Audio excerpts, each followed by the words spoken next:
So I thought, first of all, I just thought we'll do a bit of an intro between me and Jan. So me and Jan have been in Spain now for nearly 10 years. We're in our 70s now. And today we'll be talking about learning to speak Spanish. And obviously this is really aimed at people thinking about moving to Spain. Do you need to speak Spanish? So, what do you think, my love? Well, we came not knowing anything. No. It wasn't, and also 10 years ago, there wasn't a lot on the internet. Well, there was probably a lot, but we weren't into speaking Spanish. We didn't even know we were going to come to Spain initially. So, I think if you can learn just a little bit off Duolingo on your phone, that'd be brilliant. Yeah. Because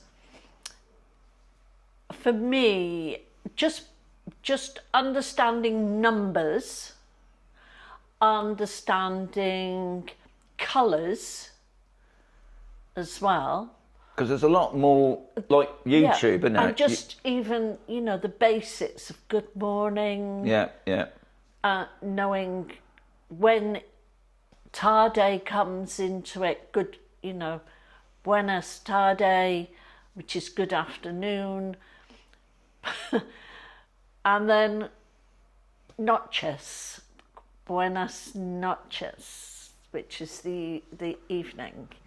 But again, it's just little things. Yeah, I mean, at the end of the day, it is important, guys, that you know some Spanish, because there's no point in coming here being completely ignorant and not learning one word of Spanish, because you're going to have some major problems.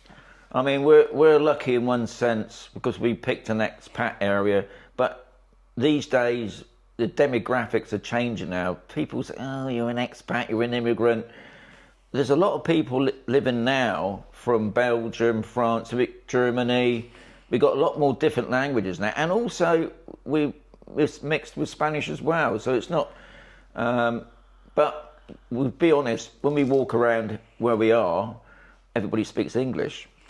That's been the major problem. If you really want to come to Spain and be very fluent in Spanish, then go live in a village. Or out in the campo. That's what I mean. Yeah. Go out to the campo where it's just Spanish around you.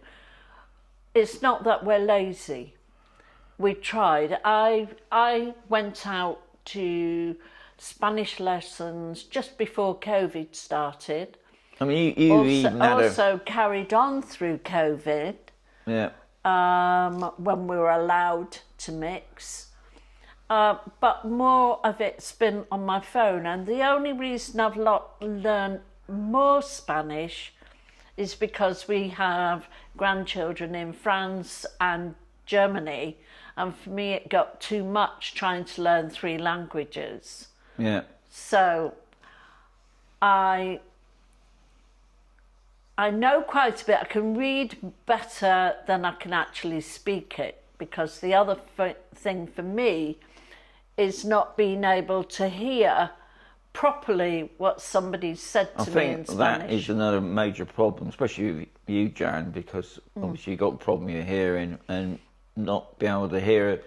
Because obviously the other thing is when people are speaking what I call Spanish, it's really fast. And if your ear's not picking up, it's difficult.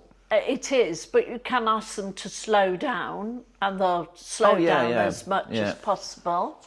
Some Spanish understand that the English need it to be quiet, slower.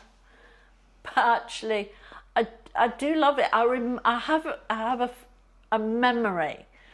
I'd fallen and hurt myself. I can't remember what I did, whether it was my foot or whatever. And we went to the accident and emergency, didn't we? In Cartagena. Oh, yeah, in Cartagena. And we were sat there, and the young girl was asking me some questions, and she was speaking really good English. So that helped. And then this other gentleman came in and they were having a Spanish conversation. But the sound of it was lovely. It was like a musical intonation with them. And it just caught me off guard. Yeah. And I started going, la, la, la, la, la. And it was hilarious. I was so embarrassed, but it was just listening. It was like listening to the Welsh language. It was really quite funny. And it caught me off balance. Did we go to Spanish classes? Well, I did. As I said, I went quite a lot. Yeah.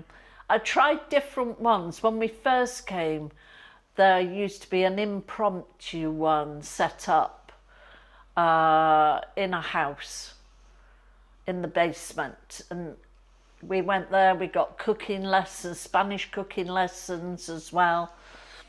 And that was put on by Antonio and Oscar. Oscar did the cooking, Antonio did the language. But it frightened me because everybody was of different Yeah, it was levels. a mixture, wasn't it? It was a mixture, and to be asked in Spanish, whatever it was, I'm not sure what it was, and I couldn't answer. It really upset me. Now, it's very different. It's put on by the university, and they do it in the bars and various places. You pay a small fee for it, which is about €5, and it's brilliant. It's really good. I mean, to be honest, I only went to one lesson. I went to where it was Antonio and Oscar, and it was a big room, and there was a mixture of students, and I'll talk about us retirees at different levels, the smart Alex and the dumbasses. Well, I was in the dumbasses pile. And the first thing he said, don't look at YouTube, don't look at the kiddies' books. You got to understand the grammar first, which I think's probably right. But I will disagree. But for me, I didn't understand grammar even in the UK. And I had problems with speaking words anyway. It just completely locked, it was out of my head. I'm very much the learner that likes to learn, first of all, like a child. Like you teach your own children, what's the name of a cup? What's the name of a plate? What's this colour? What's that? So objects having names. And once I'd learned names of objects, I felt I could put sentences together when I was given those little words in between, like with and of and as and is. That was so much more helpful. But I mean, I found that when I go out with my friends, I mean, I've had a few Spanish friends, and obviously we've had a good giggle because usually my friends can't speak any English anyway, so we have a bit of a laugh. But they've always said to me, Sean, don't worry about not, having a proper conversation. That's never going to happen with me, unfortunately. But they said, as long as you can go into a bar and ask for a meal or a drink, that's what they said we need to know, really. But we're going to get on to another subject now. Where have we found it really hard? Where we gone? Obviously, we can mention one straight away. We've only been here a year.